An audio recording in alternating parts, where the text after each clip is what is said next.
Almost 1 in 3 Idahoans wanted open primaries and instant runoff elections.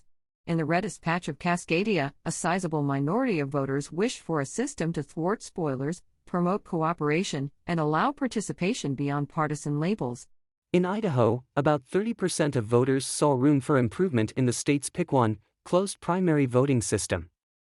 But a majority chose to stick with the status quo, rejecting Proposition 1, the open primary, instant runoff measure on the November ballot.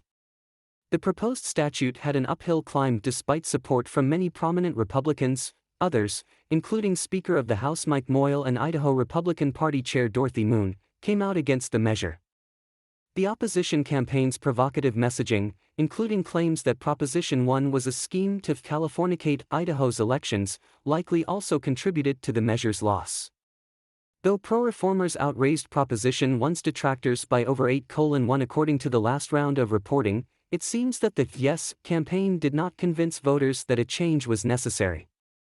The fundamental dynamic in all electoral reform ballot measure campaigns is that citizens, even if they dislike the hyperpartisan status quo, are deeply suspicious about proposals to change the way they vote or the way their votes are counted. The Yes campaign has to vault over a high bar. In a supermajority Republican state like Idaho, division among Republican leaders may have been enough to doom the measure, just as in the supermajority Democratic state of Oregon, the doubts generated by division may have tanked that state's reform. And while Alaska uses a similar system, the open, all-candidate primary and instant runoff model remained an utter novelty to almost all Idaho voters. Perhaps in a state that consistently and reliably elects Republicans, Idahoans did not feel pain points in the current system. The shoe wasn't pinching, so they didn't want to change it.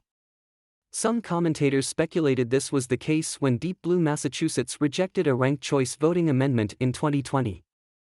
Still, 30% of Idahoans recognized and voted to address problems below the surface of Idaho's electoral system. That's not a bad place to start.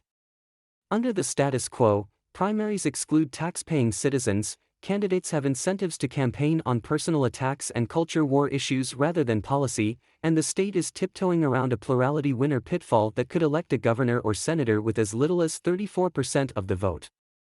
Independent voters, despite making up a quarter of the registered population, will still largely be politically homeless. Other models might appeal to voters whose appetite for reform is more incremental. California and Washington state have a top two unified primary system that has been shown to turn down the political temperature and increase turnout. Even simply opening Idaho's primaries to all voters and parties could boost participation and representation in the gem state. Reformers will have to regroup and assess whether any of the 70% of voters who turned down Proposition 1 might be interested in alternative ways to upgrade Idaho's elections.